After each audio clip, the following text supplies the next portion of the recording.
Assalamualaikum warahmatullahi wabarakatuh. Innal hamdalillah nahmaduhu wa nasta'inuhu wa nastaghfiruh wa na'udzu billahi min shururi anfusina wa min sayyiati a'malina. May yahdihillahu fala mudilla lahu wa may yudlil fala hadiya lahu. وأشهد أن لا إله إلا الله وحده لا شريك له وأشهد أن محمدا عبده ورسوله صلى الله عليه وعلى آله وصحبه أجمعين وسلم تسليما كثيرا أما بعد. Naam ikhwani fi din, azakumullah. Alhamdulillah, di malam ini kita bertemu lagi dalam kajian rutin Kitab Al-Wajiz, dan kita bersyukur kepada Allah yang telah memberikan kita kesempatan untuk belajar dan kesempatan untuk mengamalkan ajaran agama kita. Semoga apa yang kita pelajari menjadi ilmu yang bermanfaat, dan semoga apa yang kita pelajari juga bisa kita amalkan dalam kehidupan kita sehari-hari. Tapi sekarang kita masuk bab adzan. Bab adzan.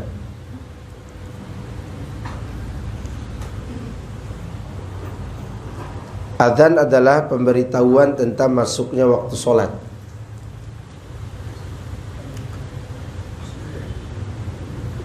Dan adzan itu hukumnya wajib apa sunnah? Wajib apa sunnah? Wajib. Fardu kifayah. Hukumnya fardu kifayah. Maka yang adzan cukup satu orang dalam satu masjid, tidak 4 orang, enggak, 1 orang.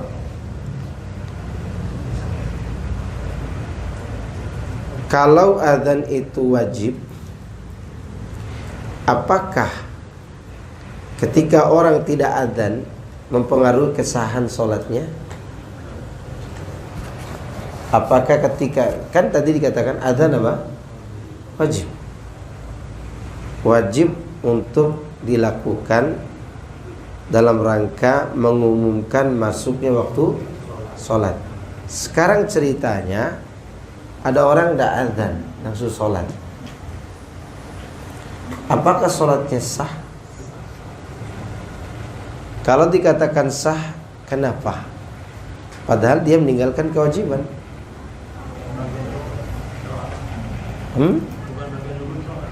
Bukan bagian dari syarat atau rukun sholat. Karena dia adalah suatu amal ibadah yang hukum wajibnya berdiri sendiri. Demikian juga qomat. Tapi sholat ada kaitannya dengan adzan dan iqamah dalam hal pemberitahuan. Dalil tentang hukum fardu kifayahnya adzan. An Malik bin al-Huwairis, dia mengatakan, qala Rasulullah sallallahu alaihi wasallam, atau qala an-nabiy sallallahu alaihi wasallam, idza hadaratis salatu falyu'adzin lakum ahadukum wal ya'ummakum akbarukum.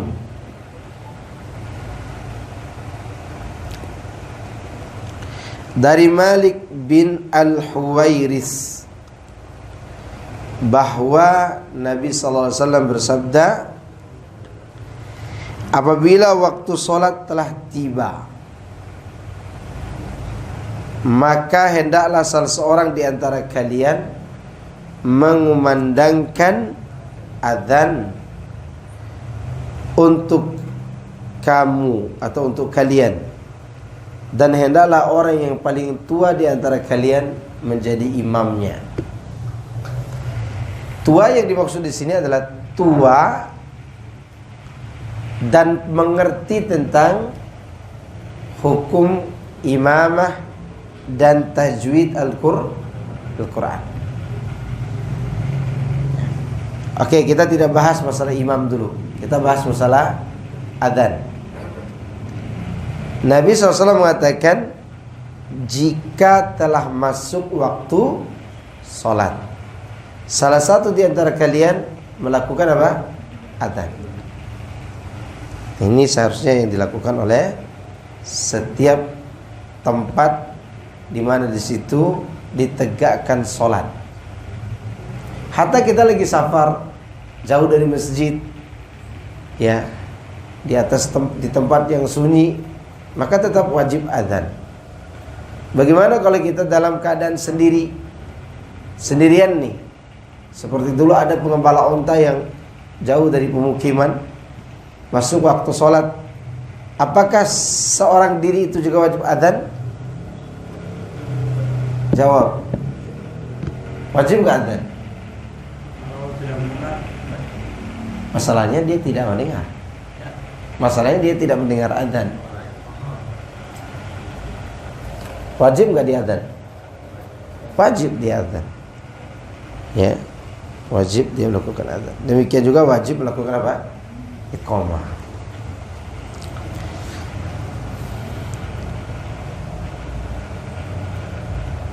Dari Anas bin Malik bahwa Rasulullah SAW bersabda, "Kana idza ghaza bina qauman lam yakun yaghzu bina hatta yusbiha wa yanzur. Fa idza sami'a adhanan kaffa anhum wa illam yasma' adhanan wa illam yasma' adhanan aghara alaihim." Afwan, ini ada salah baca tadi. Fa in sami'a adhanan kaffa anhum wa in lam yasma' adhanan aghara alaihim. Dulu Rasulullah SAW, kata Anas bin Malik, beliau tidaklah menyerang suatu kaum, beliau tidak terus menyerang bersama kami hingga subuh.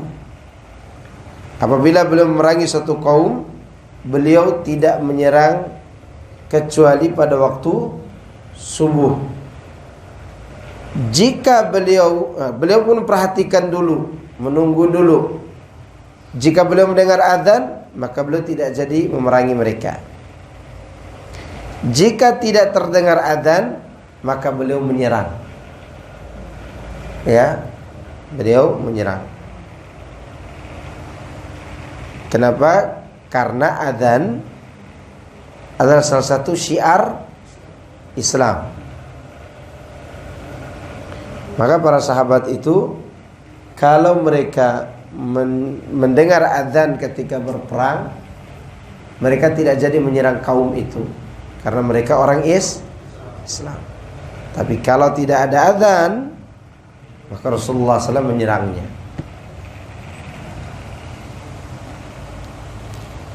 Wajhul dalalah, wajah pendalilannya adalah ini menunjukkan akan kewajiban adzan. Kewajiban apa? Taib. Faedah dari dua hadis ini. Pertama, yang menentukan masuknya waktu adzan itu adalah muadzin. Siapa? Muadzin. Dan itu hak dia. Makanya muadzin itu di antara tugasnya bukan adzan saja, tapi memperhatikan sudah masuk waktu atau tidak. Yang kedua, adzan itu cukup diwakili oleh satu orang, tidak semua orang. Yang ketiga, hukum adzan fardu kifayah. Karena Nabi menggunakan kata kerja, kata perintah, fal yu'adzin, hendaklah salah seorang melakukan apa? Adzan. Ini kalimatnya kata perintah. Ya, kata perintah itu hukum asalnya apa? Wajib. Kemudian yang keempat, bila ada dua orang yang sama-sama banyak hafalan Qur'annya atau sama-sama paham tentang hukum-hukum sholat, dan hukum-hukum bacaan, maka yang berhak menjadi imam adalah yang paling tua di antara mereka. Beda halnya kalau yang tua tidak begitu banyak hafalan daripada yang muda, maka tetap yang muda yang menjadi imam. Keutamaan adzan.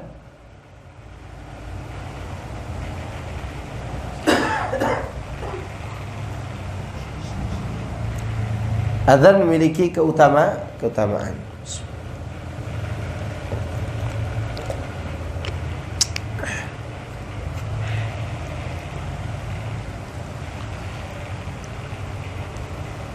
Yang pertama disebutkan dalam hadis Muawiyah, bahwasanya Rasulullah sallallahu alaihi wasallam bersabda,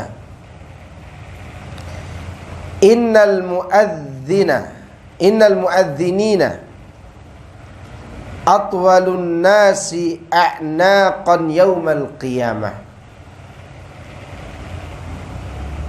Sesungguhnya para muadzin,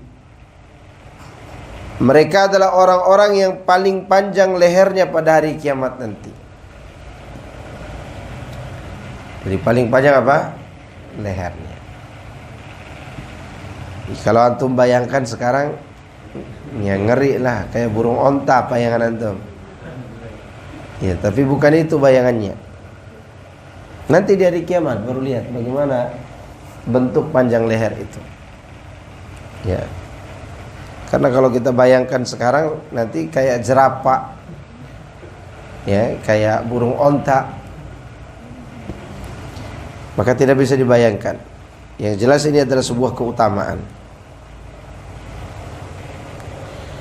Kemudian dari Abdurrahman bin Abdullah bin Abdurrahman ibni Abi Sa'sa'ah Al-Ansari Al-Mazini, dari Abdurrahman bin Abdullah bin Abdurrahman, yaitu Abu Sa'sa'ah bin Abi Sa'sa'ah bin Abu Sa'sa'ah, dari kalangan Ansar, Al-Mazini.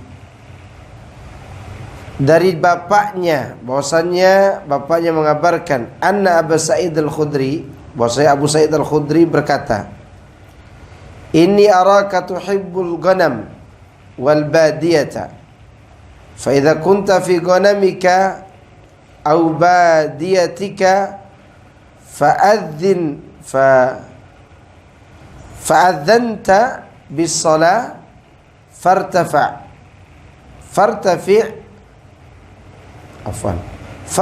sawtaka bin nida fa innahu la yasma'u mada sawtil muadzin jinnun wala insun wala syai'un illa syahida lahu yaumal qiyamah. Qala Abu Sa'id sami'tuhu min Rasulillah sallallahu alaihi wasallam. Abu Sa'id Al-Khudri mengatakan, sungguhnya aku melihat engkau suka mengembalakan kambing di tengah padang pasir.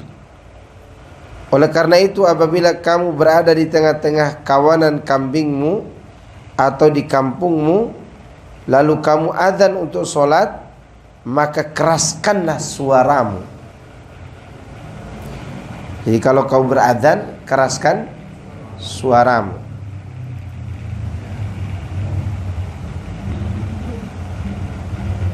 Karena sesungguhnya tidaklah mendengar kerasnya suara muadzin, entah itu jin, manusia atau sesuatu apapun, melainkan mereka akan menjadi saksi baginya pada hari kiamat nanti.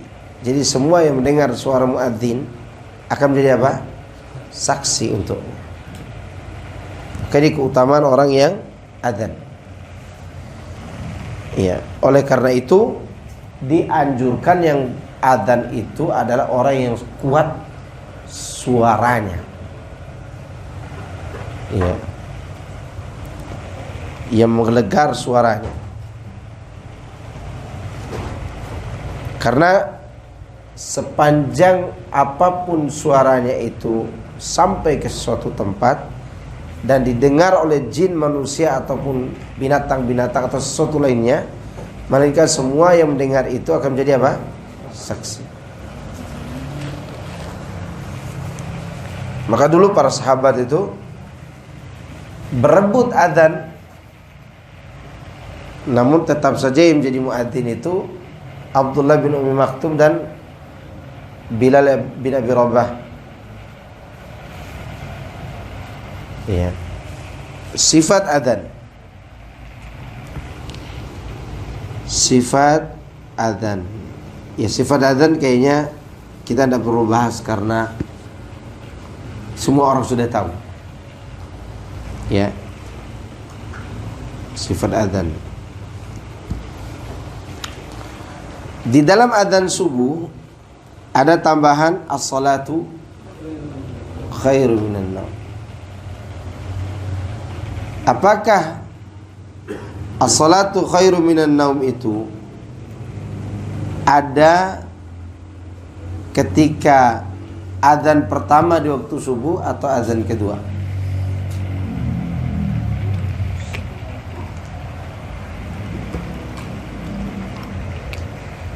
Kan di Saudi adzannya 2 kali.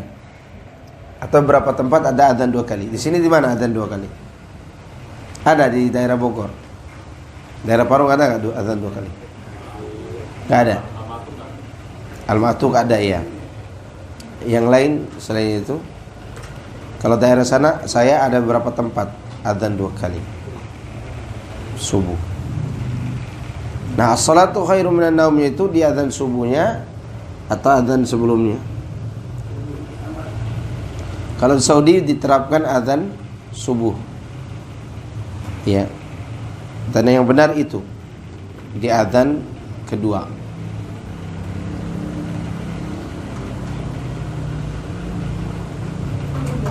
Kemudian ada adzan tarji'. Ada adzan tarji'. Adzan tarji' ini adzan yang dirajikan oleh Imam Syafi'i, yaitu pengulangan syahadat.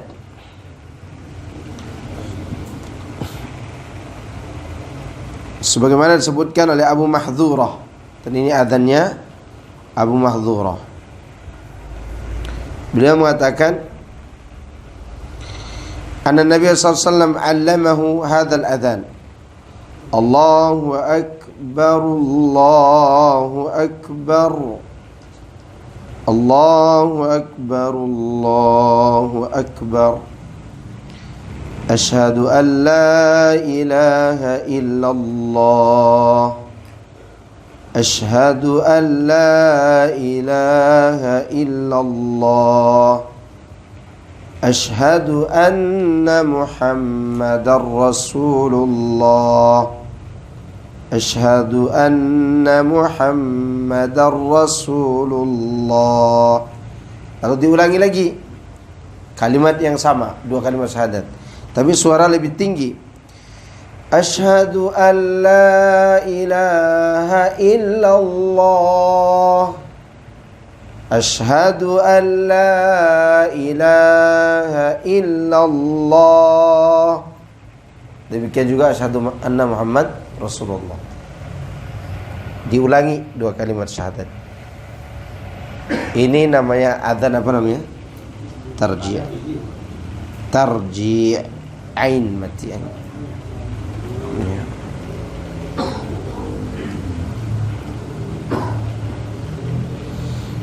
Kemudian poin berikutnya taswib pada adzan pertama salat subuh. Perhatikan ini, penulis Al-Wajiz berisyarat taswib itu ucapan as-salatu khairun minan naum. Itu adzan pertama, maksud penulis adzan sebelum masuk waktu salat subuh. Iya. Berarti berbeda dengan pendapat yang terjadi di Saudi saat ini, entah Masjidil Haram maupun Masjid Nabawi. Dalilnya, afwan, bukan taswib itu, bukan itu. Taswib itu mengucapkan betul as-salatu khairu minan naum. Dari Abu Muhadzir an Nabi SAW allamahu al-adhan wa fihi hayyal al-falah. Kemudian as-salatu khairun minan naum. As-salatu khairun minan naum. Fil ula minas subhi. Allahu akbar, la ilaha illallah. Ya. Di sini penulis mengatakan mengambil dari nas ini fil ula minas subhi. Pada azan pertama dari salat subuh. Ya. Pertanyaannya adalah azan sebelum subuh itu azan subuh atau azan sebelum subuh? Sebelum subuh. Hadisnya fil ula minas subhi. Azan pertama dari salat subuh. Inilah yang menjadi titik perbedaan itu. Pendapat pertama mengatakan, yaitu pendapat yang menulis kitab ini, bahwa salatu khairu minan naum itu pada adzan sebelum masuk waktu subuh. Pendapat kedua mengatakan as-salatu khairu minan naum yaitu pada adzan ketika masuk salat subuh. Lalu bagaimana memaknai fil ula minas subhi? Pada adzan pertama dari salat subuh. Dan pendapat kedua tetap memakai dalil ini juga. Kata mereka, yang dimaksud fil ula pada saat adzan pertama salat subuh adalah adzannya, sedangkan adzan kedua pada salat subuh itu adalah iqamatnya. Iqamat itu juga dinamakan adzan. Iqamat itu juga dinamakan apa? Adzan. Maka hitungannya bukan sebelum subuh, tapi hitungannya adzan pertama itu adalah adzannya, sedangkan adzan kedua adalah qomatnya. Kan bukankah disebutkan siapa yang berdoa antara dua adzan? Dua adzan ini maksud apa? Adzan dan iqamah. Dan ini pendapat yang rajih insyaallah taala. Karena adzan sebelum subuh itu bukan adzan subuh. Adzan tanbih, adzan mengingatkan akan dekatnya waktu subuh. Ya. Dan itu bukan waktu subuh. Sedangkan hadisnya jelas minas subhi. Ketika sudah masuk waktu subuh. Maka itulah pendapat yang dipilih oleh para ulama yang sekarang ada di Saudi Arabia. Di adzan kedua lah disebutkan as-salatu khairun minan naum.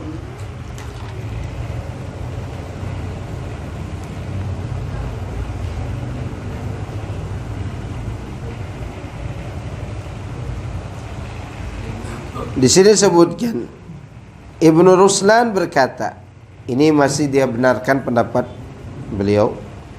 Taswib hanya disyariatkan pada adzan pertama pada waktu menjelang subuh, karena adzan ini untuk membangunkan orang yang masih tidur. Sedangkan adzan kedua adalah memberitahukan masuknya waktu subuh dan mengajak kaum muslimin untuk sholat berjamaah. Ya, jadi beliau tetap merojikan pendapatnya. Tapi kita lebih tenang dan lebih kuat as-salatu khairu minan naum itu pada adzan subuhnya.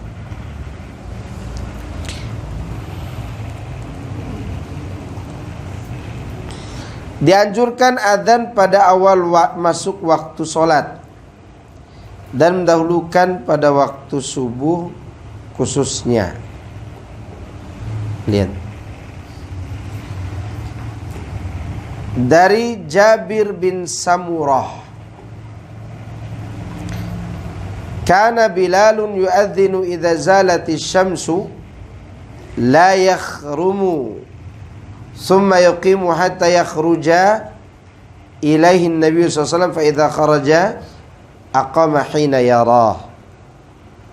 Dulu Bilal adzan dengan sempurna bila matahari bergeser ke barat.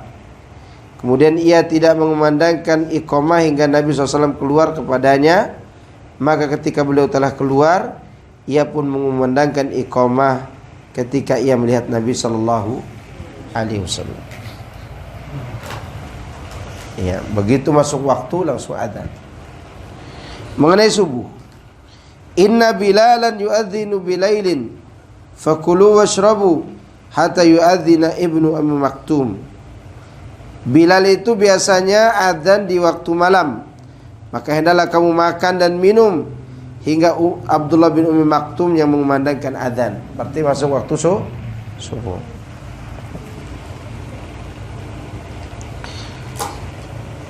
Demikian juga disebutkan la yamna'anna ahadakum adzanu Bilalin min sahurihi fa innahu yu'adzin aw yunadi bilailin liyarji'a qa'imakum wal yunabbih na'imakum. Sungguhnya janganlah sampai adzannya Bilal melarang kalian makan sahur.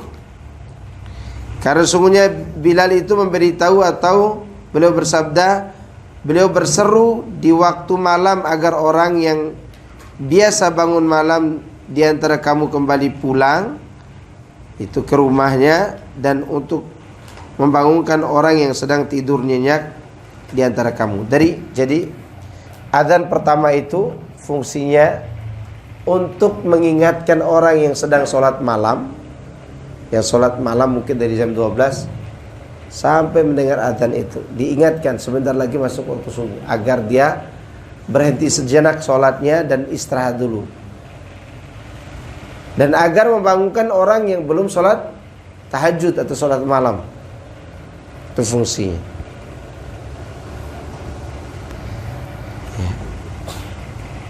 Nah, pertanyaannya adalah, saat ini lagi ada perbedaan di dalam menentukan waktu sholat.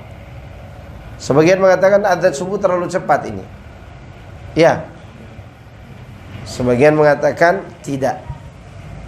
Pertanyaan begini, 4 waktu sholat itu ditentukan oleh pemerintah. Ya, selain sholat subuh juga. Maksud saya di sini, 4 waktu selain sholat subuh ditentukan oleh siapa? Pemerintah. Sholat subuh siapa yang menentukan? Pemerintah juga. Jadi berarti 5-5-nya ditentukan oleh siapa? Pemerintah. Sekarang pertanyaan berikutnya, ketika kita melaksanakan sholat di 4 waktu ini, tepat waktu nggak? Kita lihat, tepat waktu nggak? Tepat. Zuhur, asar, maghrib, isya, tepat waktu kan? Lalu kenapa yang subuh diperselisihkan? Jadi waktu yang ditentukan pemerintah ini, 4 waktu ini tepat. Kok bisa melenceng subuh?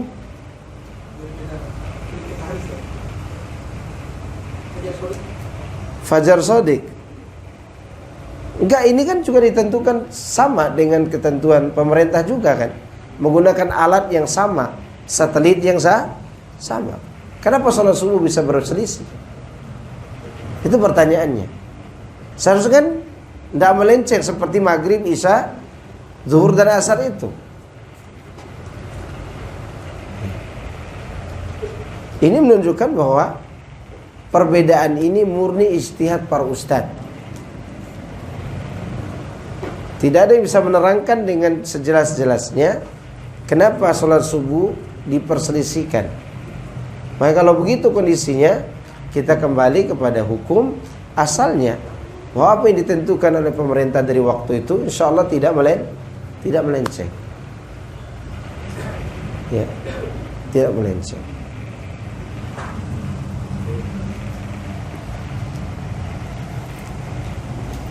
Taib. Bacaan ketika mendengar adzan dan iqamah. Idza sami'tumun nida falyaqul mithla ma yaqulul muadzin. Jika salah seorang di antara kamu mendengar suara adzan, maka dia ucapkan seperti ucapan siapa? Muadzin. kecuali ucapan la haula wala quwata illa billah pada kalimat hayyalas shalah dan hayyalan falah. Boleh enggak kita ucapkan yang sama? Hayyalas shalah, kita katakan juga hayyalas shalah. Boleh enggak? Kembali kepada hadis yang umum. Tapi di sini ada pengkhususan bahwa di kalimat itu ada ucapan la haula wala quwata illa billah. Itu pada ucapan hayyalas shalah dan hayyalan falah. Apakah doa ini juga berlaku pada iqamat? Iya. Berlaku pada iqamat juga. Ya. Sunnah setelah adzan. Sunnah setelah adzan membaca doa. Apa doa adzan? Allahumma rabb hadhihi ad-da'wati tammah was salatil qa'imah ati Muhammadanil wasilata wal fadilah wa ba'athhu maqaman mahmuda. Kemudian apa lagi setelah itu? Berselawat kepada Rasulullah sallallahu alaihi wasallam. Ini perlu diperhatikan. Selawatnya yang paling bagus selawat Ibrahimiyah. Ya, selawat Ibrahimiyah. Siapa yang mengucapkan Allahumma rabb hadhihi da'wati tammah sampai akhir, kata Nabi, halat lahu syafaati yaumal qiyamah. Dihalalkan baginya syafaatku pada hari kiamat nanti.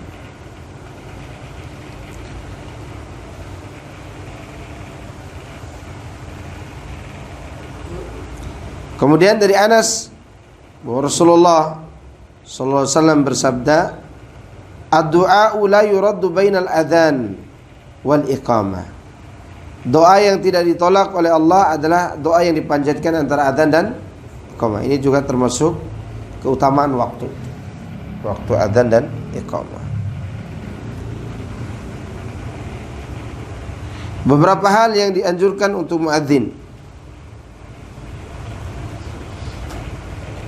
Pertama, hendaklah muadzin meniatkan adzannya demi mendapatkan ridha Allah.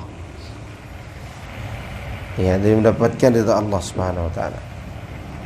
Dan itu muadzin itu orang-orang yang ikhlas, betul-betul ikhlas. Karena waktunya disita di situ sampai mereka tidak sempat mencari dunia. Sampai mereka tidak sempat apa? Mencari dunia. Ya, dan mereka orang mulia. Muadzin itu orang-orang yang mulia. Di antara yang dianjurkan untuk muadzin adalah hendaklah dia adzan karena Allah. Makanya tidak boleh ada transaksi tijariyah antara muadzin dan orang-orang yang mengangkatnya sebagai muadzin. Rasulullah SAW mengatakan, ij'alni imama qaumi. Berkata Utsman bin Abil As, ya Rasulullah, ij'alni imama qaumi. Ya Rasulullah, jadikan aku imam bagi kaumku. Qal anta imamuhum waqtadi bi'adhafihim wattakhidh mu'adzinan la ya'khudhu ala adanihi ajran.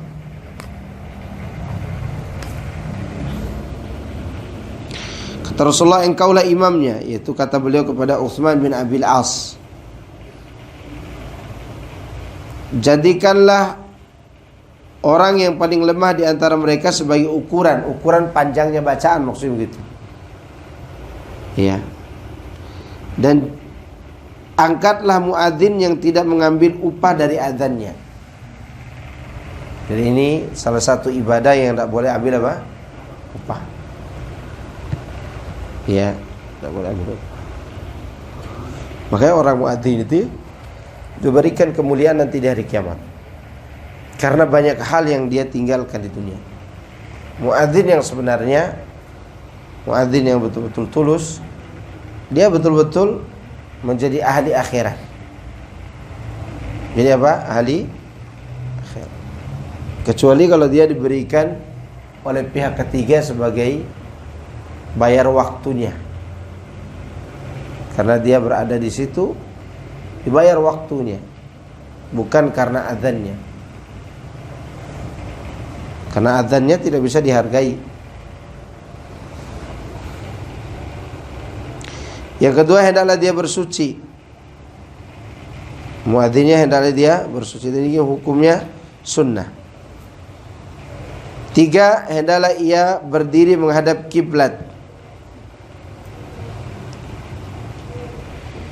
Yang keempat, menghadapkan wajah dan lehernya ke arah kanan ketika mengucapkan hayya 'alas shalah. Ketika hayya 'alal falah ke arah kiri.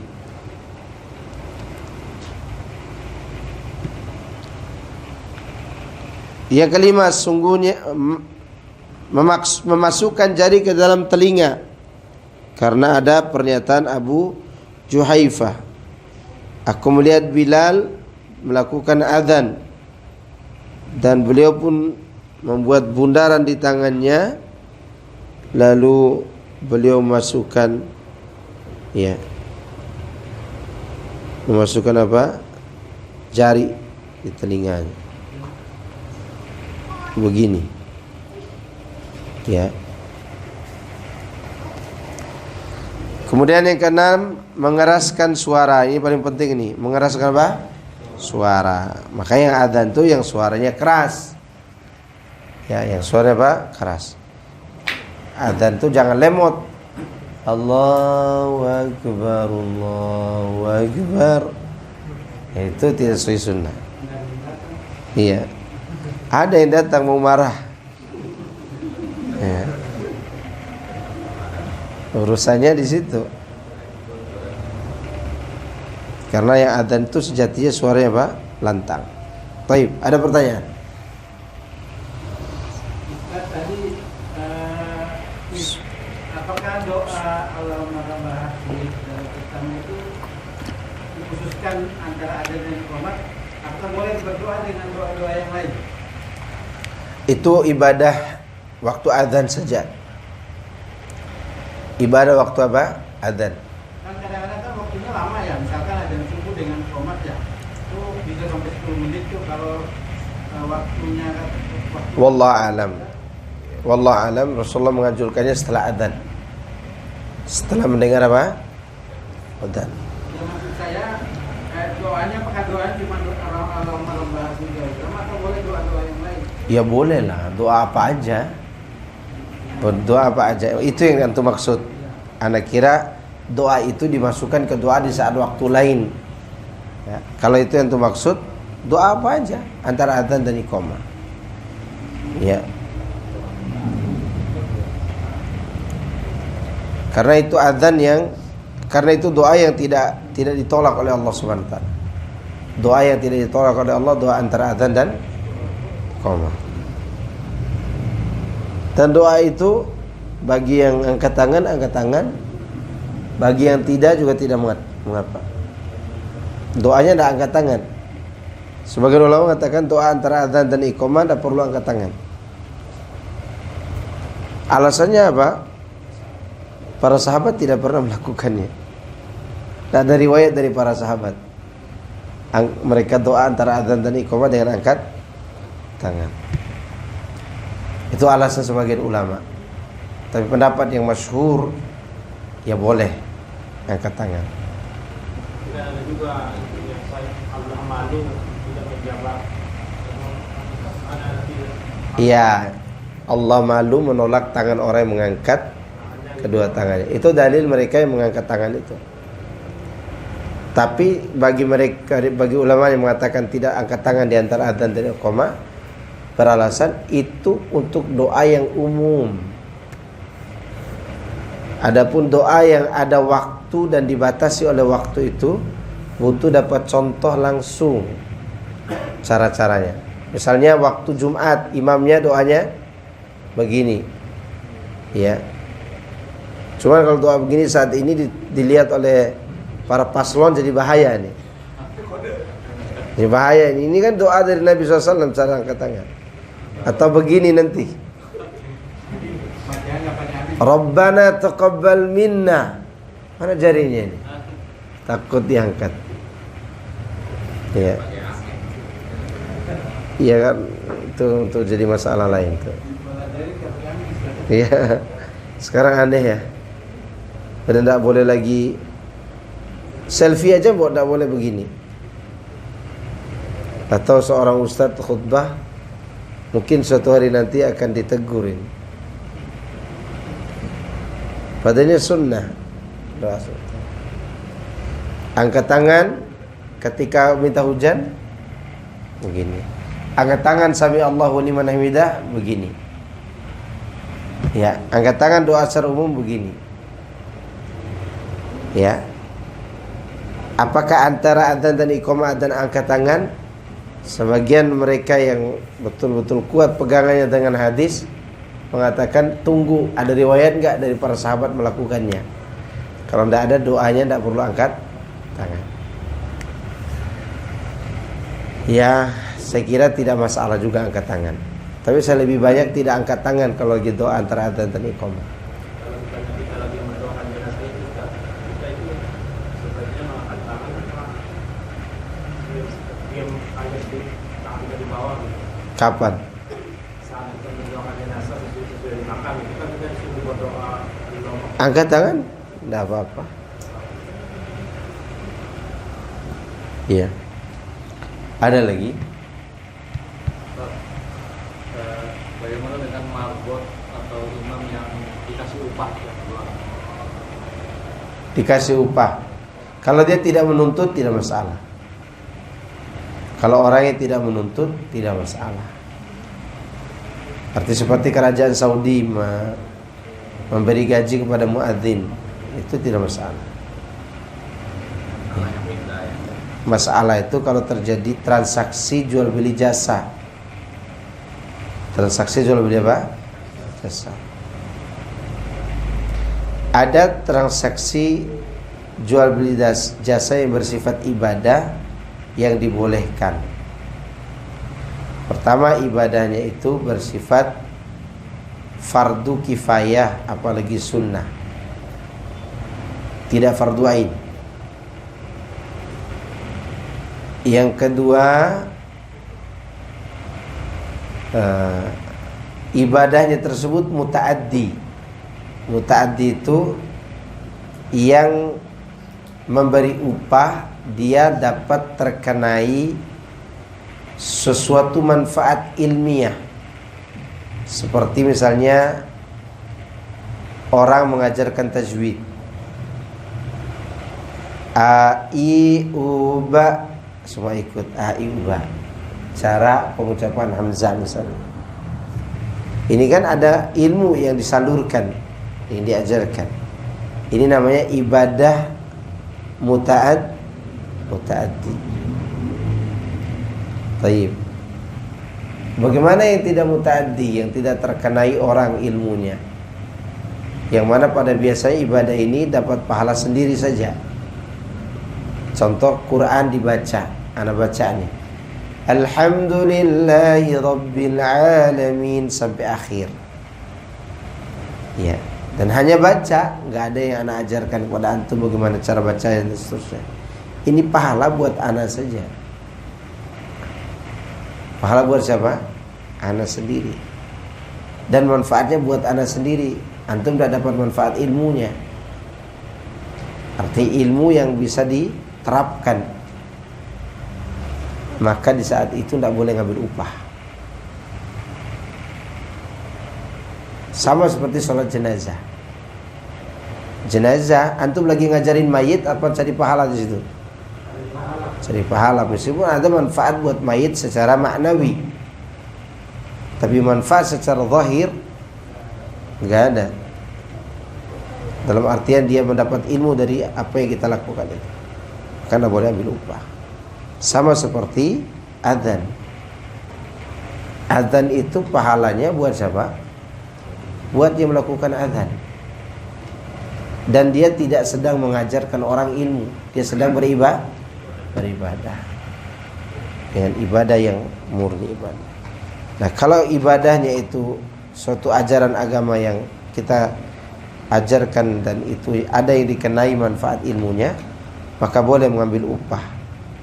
Yang diperselisihkan itu adalah jenis ibadah yang ini kalau terjadi transaksi akad. Ana ngajar ente, asal ente mau bayar 500.000. Maka di saat itu terjadi akad. Apakah ini boleh? Khilaf para ulama. Yang aman itu adalah ketika seorang memberikan ilmu, memberi manfaat ilmu, dia tidak melakukan akad tapi diberi oleh orang tanpa adanya permintaan dan akad. Itu lebih aman. Lebih apa? Lebih aman. Ya. Karena akadnya itu bisa menjatuhkan dia kepada sesuatu yang mungkin lebih tidak mulia bagi. Maka kalau ada sebagian orang berkomentar tentang tidak boleh seorang mengambil upah dari mengajarkan ilmu agama, seharusnya yang paling tidak boleh itu ya guru di pondok pesantren. Kenapa? Karena di pondok pesantren itu mereka untuk mengajar harus ada akad gaji kan. Berapa digaji? 3 juta sebulan. Itu ada akad. Justru ini yang dikhilafkan oleh para ulama. Adapun teman-teman yang mengajar private, dia tidak tahu seberapa dikasih orang setiap dia ngajar, maka ini tidak masalah sebenarnya. Tidak apa? Tidak masalah. Ya. Dan itu tidaklah dikatakan menjual ayat-ayat Allah. Adapun dalam Al-Quran dikatakan wala tashtaru bi ayati tsamanan qalila, itu ada sambungan tuh ayat. Ada awal, ada akhir. Itu disebutkan wala tashtaru bi ayati tsamanan qalila ketika seorang merubah ajaran agama lalu dia jual, lalu dia ajarkan kepada orang, baru dikatakan jual ayat-ayat Allah. Kalau teman-teman ini tidak. Baik, ada pertanyaan nih.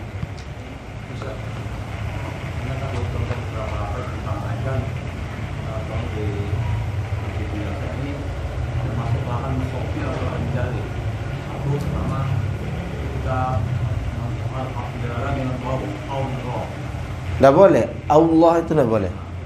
Allah. Allah. Allah itu termasuk jali. Ya kecuali kalau memang lidahnya tidak bisa dirubah setelah dia berusaha.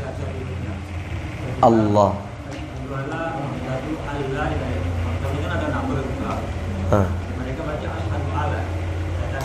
Asyhadu alla, harus begitu. Mereka asyhadu alla gitu, tidak ada tasydid. Salah. Salah. Ya. Ilallahnya tanpa tasydid. Ilallah gitu. Tak boleh. Bukan jadi lagi, udah merubah makna la ilaha illallah. Ini apa ini yang bunyi? Oh, artis gerobak. Ya kita lupa kalau kita lagi di pasar ini. Masih ada Ustaz, ketika hayya sholat tanpa takbir juga dia hayya. Hayya 'alas shalah gitu. Enggak boleh. Ini kejadian di mana-mana banyak. Iya. Ya, sholat tetap sah, tapi yang melakukan adzan dia bertanggung jawab di hadapan. Tanpa tasydid Ustaz. Tanpa tasydid apa artinya? Hayya. Hayya. Apa artinya? Hayya tanpa tasydid? Enggak tahu ana. Hayya. Yang paling sering itu ya la ilaha illallah. Itu salah. La ilaha illallah. Seharusnya illallah. Kalau la ilaha, tidak ada ilah, tidak ada yang disembah ilallah, kepada Allah, itu artinya. Kalau tidak ditasydid illanya, maka jadi artinya tidak ada Tuhan yang disembah kepada Allah. Seharusnya tidak ada yang disembah kecuali Allah. Iya. Sholatnya tanpa tasydid, hayya 'alas shalah. Iya, salah juga, tidak ada alif lamnya. Hayya 'alas shalah, harusnya begitu kan? Ini enggak. Hayya 'alas shalah gitu. Salah, tetap salah semua itu salah. Jali bukan khafi. Iya. Salahnya jaliyun. Iya. Banyak yang salah. Ada lagi? Cukup? Kalau di sini kan ajan sana sini kan bersautan-sautan ya. Ada yang lebih dulu, ada yang belakangan. Yang sholat rawatib di rumah itu ajan yang mana? Yang penting sudah masuk waktu sholat. Iya. Udah selesai salah satu adzan di masjid misalnya, udah sholat rawatib di rumah. Ya. Yang penting udah masuk waktu sholat. Tadi kan berupaya tadi ya. Jadi dalam sekarang kondisi yang berdekatan masih juga yang jumlahnya Terlambat. Kalau sudah terdengar adzan di tempat lain, insya Allah sudah terwakili. Ya kan, yang penting udah diberitahu. Adzan itu artinya apa? Memberitahu masuknya waktu sholat. Nah, cukup ya. Subhanakallahumma wa bihamdika asyhadu an la ilaha illa anta astaghfiruka wa atubu ilaik. Assalamualaikum warahmatullahi wabarakatuh.